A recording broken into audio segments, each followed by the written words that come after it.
Olá, boa noite. Boa noite você que vai entrar pelo Instagram. Boa noite para você que vai entrar pelo Facebook. Eu estou aqui para começar mais uma live, a nossa live da segunda-feira, que tem trazido alguns assuntos que a galera tem comentado comigo em inbox ou por WhatsApp, que são coisas interessantes para que a gente possa trabalhar a nossa inteligência emocional.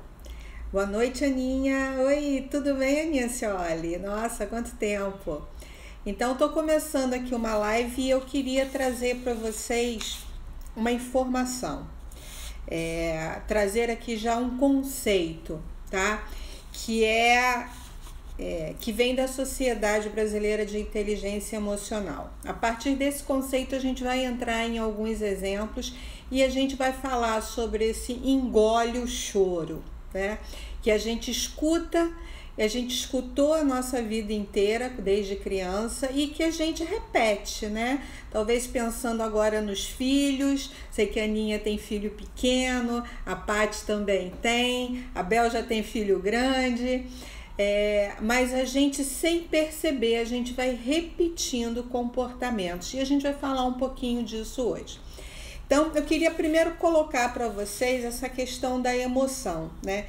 Vou falar para cá, vou falar para cá para poder falar com o Facebook e falar também com o Instagram. A emoção, então, é uma capacidade da gente entender e gerir aquilo que a gente sente, para a gente poder usar de uma forma melhor e não ser usado por aquilo, e não ser refém daquilo. E aí, dessa forma, a gente tem uma vida melhor, porque a gente consegue entender melhor de onde vem determinadas coisas e a gente consegue entender melhor o outro. Por isso, quando eu falo do meu trabalho, que é de inteligência emocional e relacionamento, é porque eles têm uma ligação muito forte. Quando eu trabalho a minha inteligência emocional, eu melhoro comigo mesmo, trago para mim a autorresponsabilidade, e com isso eu consigo ter relações melhores, sejam elas relações afetivas, sejam elas relações sociais, relações profissionais. Então, o uso da inteligência emocional contribui muito sobre isso.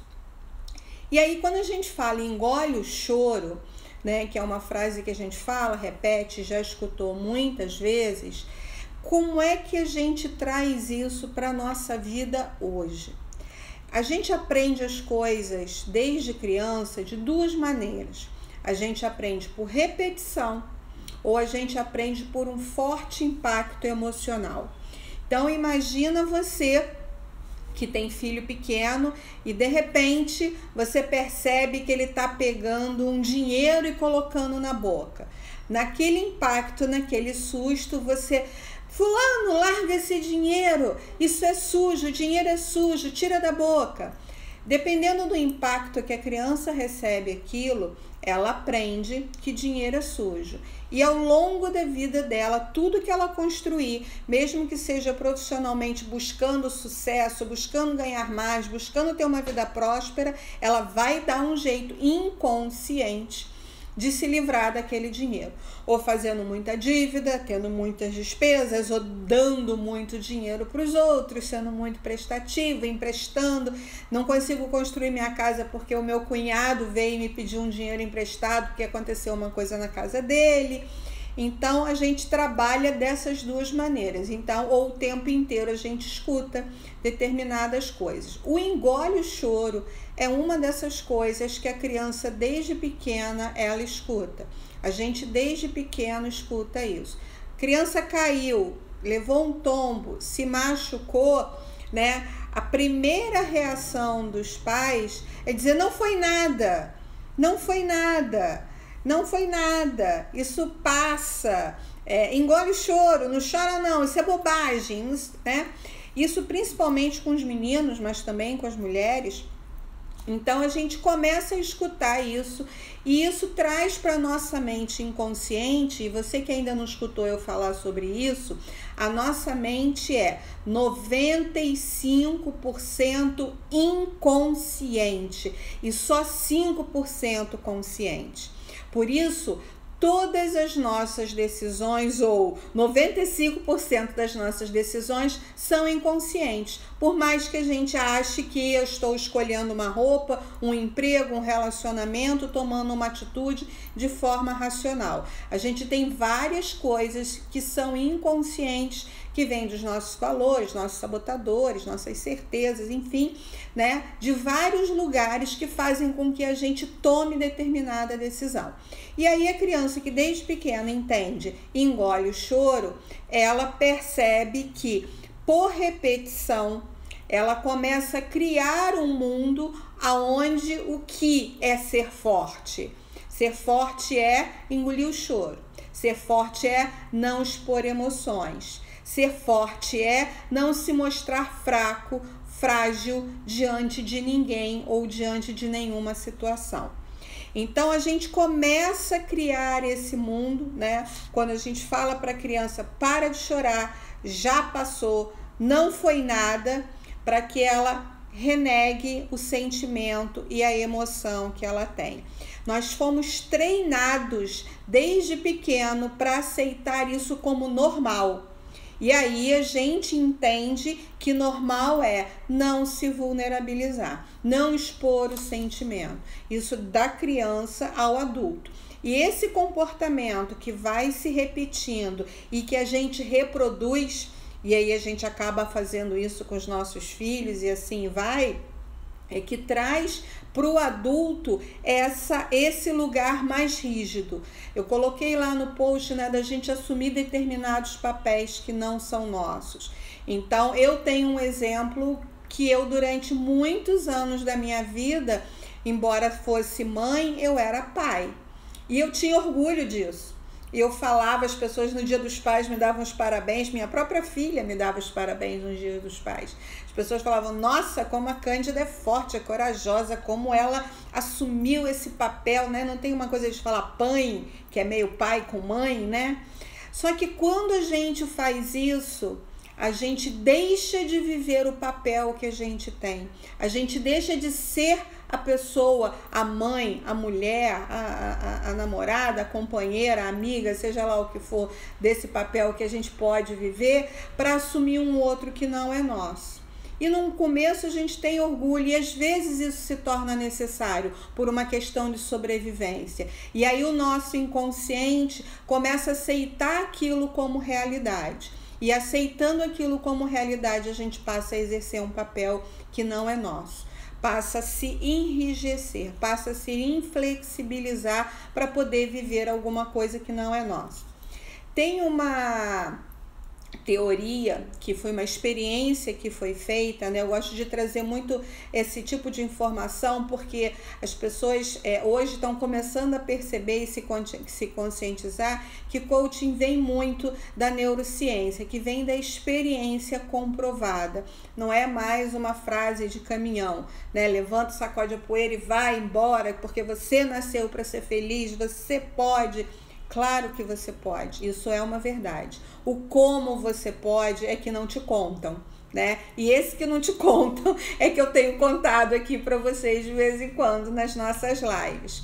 Então, vou contar para vocês a experiência. Eles pegaram dois recipientes com água na mesma temperatura e colocaram girinos em um e em outro. Em um desses recipientes, eles foram aquecendo gradualmente a água. A água foi esquentando um pouquinho, o outro continuou normal. E aí, os girinos que estavam ali crescendo, virando sapinhos e tal, eles foram se acostumando com aquela temperatura.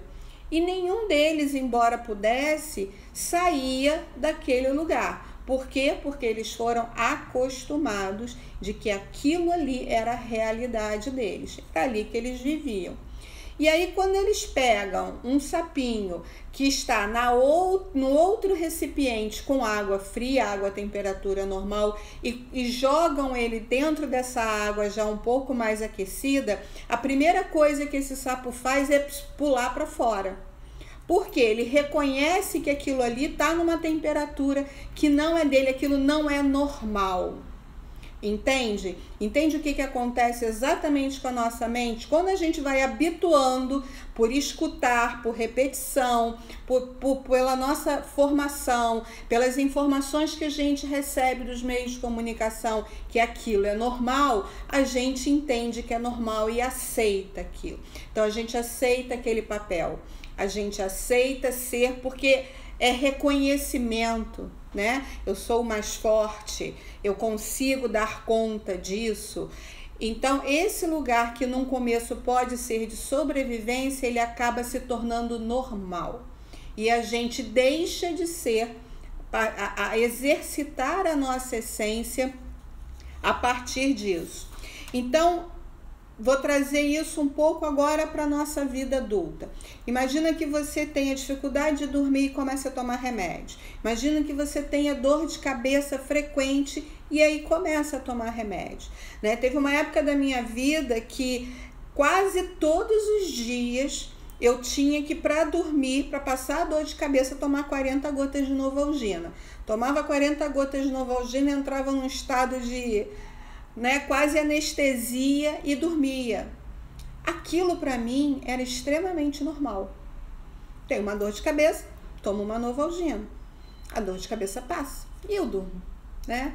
Ou quando a pessoa não consegue dormir e aí começa a tomar remédio para não preciso tomar um remédio para dar uma apagadinha. É levinho, não faz nenhum mal, só para dar uma apagadinha para eu acordar no dia seguinte.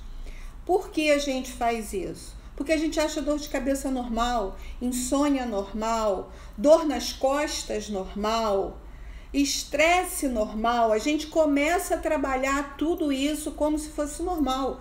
E tomar remédio para dor de cabeça não é normal. E tomar remédio para dormir não é normal.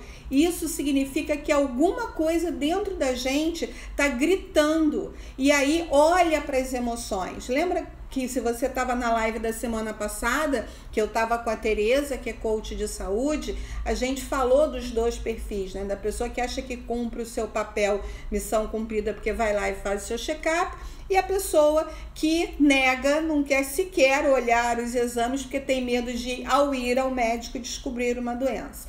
E a gente começou a fazer uma ligação da nossa capacidade, das nossas emoções com as doenças. E isso acontece mesmo. Quando você não tem esse autoconhecimento, e quem me conhece e me conheceu enquanto publicitária, né, durante muitos anos eu trabalhei como publicitária, e me conhece hoje, quem priva da minha convivência, sabe que assim, há séculos que remédio aqui em casa, graças a Deus, está indo para o lixo pela validade, porque eu não tenho tomado, eu não uso mais. Mas por quê? Fiz um passe de mágica, virei super poderosa, porque agora eu não tenho problemas? Não, eu tenho. Eu tenho problemas como todo mundo tem, né? A forma de lidar com essas emoções é que mudou. O caminho que eu escolhi para entender o que provoca a minha dor de cabeça para que ela não aconteça é que mudou. Quando a gente não rejeita a emoção, quando a gente aceita a emoção, sabe de onde ela vem e como cuidar, isso não se transforma numa doença. A gente falou semana passada, e eu já falei isso em algumas vezes, que o coaching ele usa várias disciplinas, né? Inclusive disciplinas terapêuticas. Ele não trata nenhum tipo de doença, não trata depressão, não trata nenhum tipo de doença que necessite de um terapeuta, de um psiquiatra, de um psicólogo, mas a gente tem várias disciplinas que nos ajudam dentro dos processos. E uma delas é a disciplina terapêutica. E a gente fala, quando trabalha com a questão das certezas e das crenças, essa crença engole o choro, né? Essa dor de ser forte, ela vem da terapia cognitiva comportamental, que é o que chamam de TCC. Todo pensamento que você tem, qualquer pensamento que você está pensando agora, tipo, essa live está incrível, essa live não está me dizendo nada, todo pensamento gera uma emoção. todo pensamento gera uma emoção. E essa emoção vai gerar um comportamento. Da mesma forma que essa emoção vai gerar uma doença. Só que quando eu não sei o motivo daquela minha emoção, eu faço escolhas e me comporto de maneira que vai me prejudicar profundamente. Então, eu queria fazer uma pergunta para vocês. Você lembra de escutar quando era criança, né, essa famosa frase, engole o choro? Quem lembra de escutar, fala aí, coloca um eu. E uma segunda pergunta: você hoje se percebe repetindo isso para alguém, seja para um filho ou para um amigo? Você se percebe repetindo, não chora não, segura a onda, tem que ficar, se faz de forte aí, porque isso tudo vai passar. Você já escutou e você se percebe repetindo aí? Quero que vocês falem aí para mim. Marcinha tá falando aí, eu.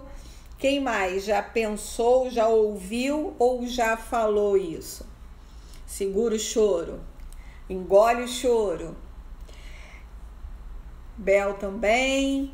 Então, alguém aqui no Facebook já escutou, já falou essa frase?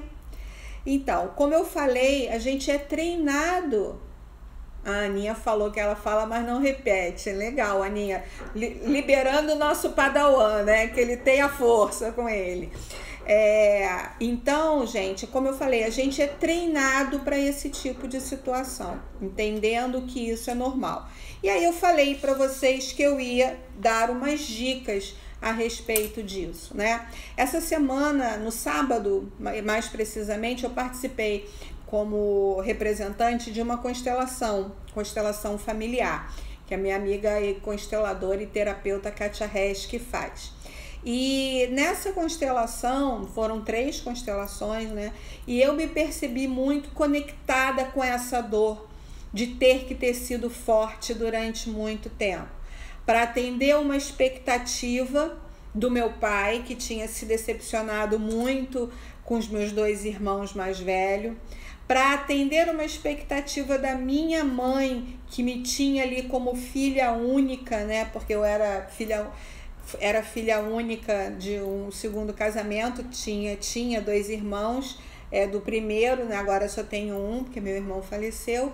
E aí eu me conectei com esse momento de quando eu era criança e adolescente e estava ali naquela luta de ser forte. Então eu precisava ser forte, então eu precisava ser uma super filha, boa aluna, não reclamar. A gente passou por um processo de mudança muito violento. Eu morava no centro de Petrópolis, estudava num colégio de freiras super bacana e tal. Fui morar num sítio lá em Itaboraí, no estado do Rio. Tinha que andar 2 quilômetros a pé para chegar na estrada, para pegar um ônibus para ir para a escola. Então minha vida virou de ponta cabeça, né?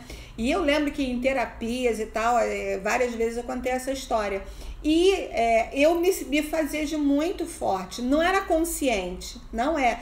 Eu tenho que me fazer forte, não é, gente. O inconsciente faz a gente tomar atitudes como se fosse a coisa mais normal do mundo, né? E a gente vai assumindo esse lugar, e à medida que o tempo vai passando por repetição, aí a gente cresce, a gente é uma criança que engole o choro, a gente é um adolescente que engole o choro, a gente é um adulto que engole o choro, e quantas perdas emocionais, quantas mágoas internas, não do outro em relação a gente, mas da gente mesmo, né?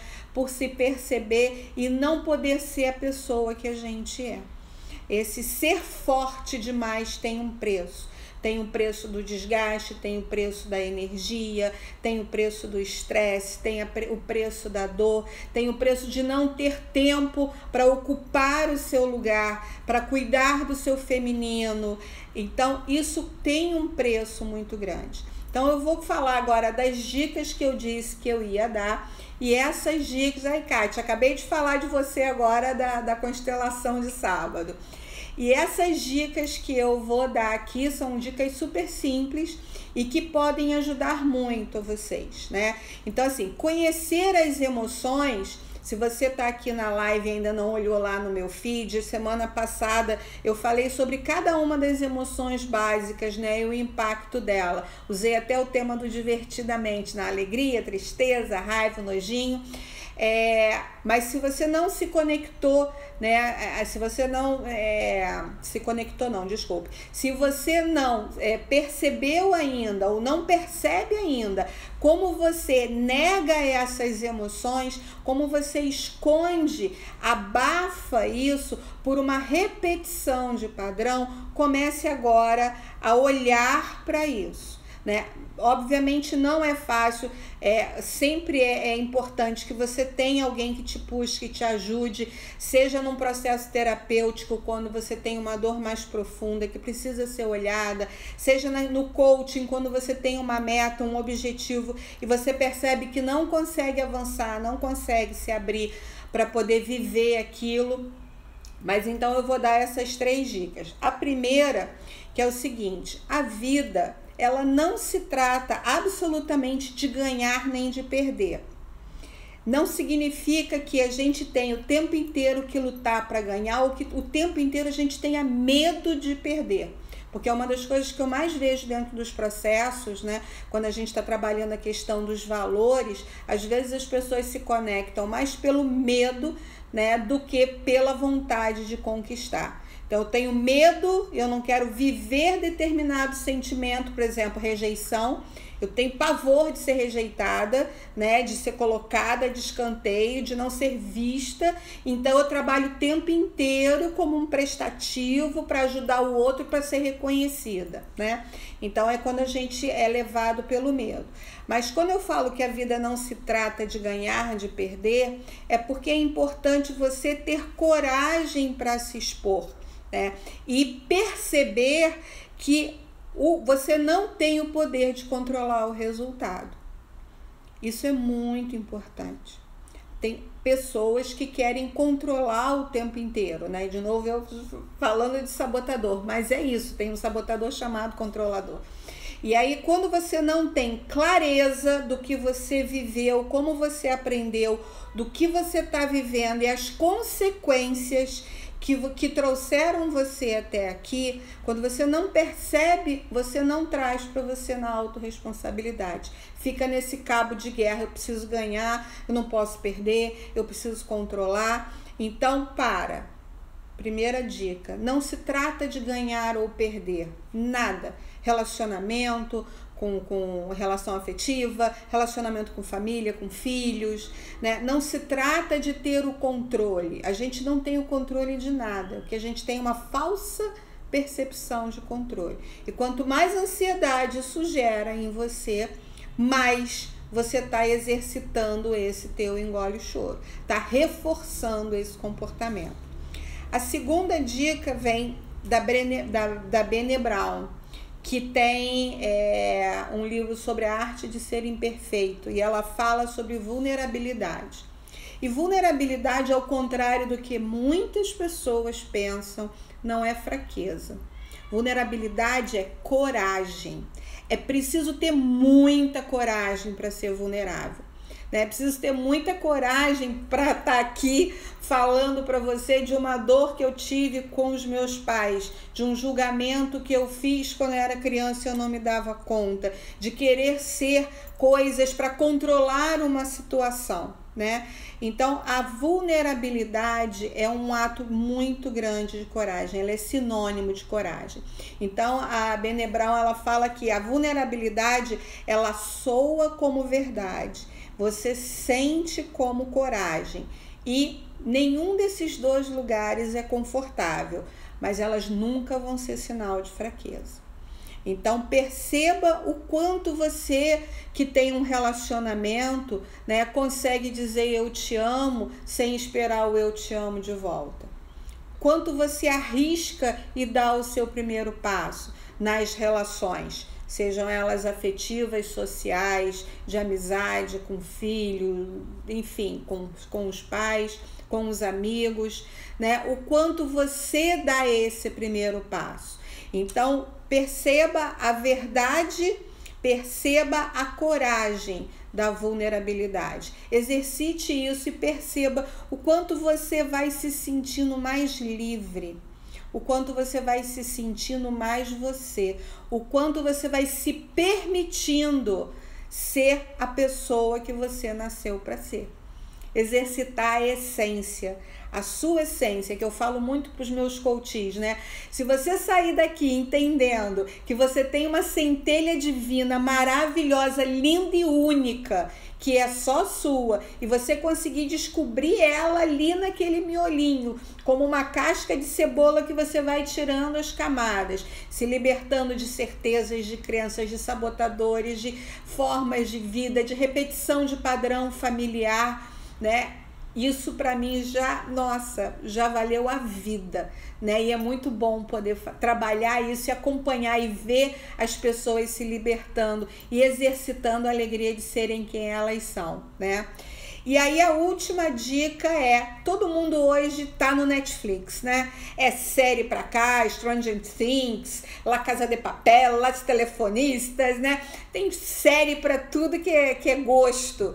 E uma dica que eu dou é no Netflix. Vá no Netflix e assista O Chamado à Coragem, que é da Brené Brown. Vale a pena você assistir. Aquela mulher falando, ela arrepia a alma, ela mexe tanto com a gente, ela traz tanta verdade, e ela mesmo se vulnerabiliza o tempo inteiro e contando as histórias dela, né? Que, nossa, vai ser incrível. Eu gostaria muito que você, dessas 3 dicas, pudesse utilizar as 3, mas que depois voltasse aqui e me falasse, nossa, Cândida, eu vi O Chamado à Coragem, isso mexeu comigo nisso, isso mexeu comigo naquilo, né? Então, para todo mundo que tá aí, né, ficam essas dicas desses passos. Primeiro, entender essa questão da sua emoção. E aí, novamente, eu falo, né? Se você tá num momento mais desafiador, um momento mais depressivo, de você não consegue sair daquele estado, de novo, você deve procurar um terapeuta, você deve procurar um psiquiatra. O processo de coaching e de inteligência emocional e relacionamento, que é a área que eu atuo, vai te ajudar a descobrir suas emoções, entender a partir das suas emoções os comportamentos, o que te atrapalha, minimizar sua autossabotagem, mas ele não tem a capacidade, nem é essa a proposta do coaching, de tratar nenhum tipo de doença ligada às questões emocionais e psíquicas, ok? Então, ficam aí as 3 dicas. Usem e abusem da vulnerabilidade para se libertarem. A gente não tem que ser mais forte que nada nem ninguém. A gente só tem que ser a nossa melhor versão a cada dia. Dê o seu primeiro passo. Quando você dá o seu primeiro passo, você já não está no mesmo lugar. E não estando no mesmo lugar, você começa a perceber as coisas de uma maneira diferente, tá? Então, espero que tenha valido a pena para vocês aí. Obrigado por quem entrou. Aqui no Facebook tem a Rosângela, a Cláudia, Claudinha, Tiago, Irineia, Aninha, Kátia, Bel, Marcinha, Espaço Ananda, Alê. Muito legal, obrigada pela presença de vocês. Espero que tenha contribuído de alguma maneira, né, com esse sentimento de engole o choro, né? E aí vamos buscar trabalhar isso para frente, né? Para que as próximas gerações, eu já estou trabalhando a 3ª geração já, que eles possam se expressar, que a gente possa se expressar, que a gente possa ser quem a gente é. Tá bom? Um super beijo, gratidão por estarem aqui. E aí, se gostarem, depois compartilhem aí, pega o vídeo e compartilha com outras pessoas, tá bom? Beijo, gente, gratidão.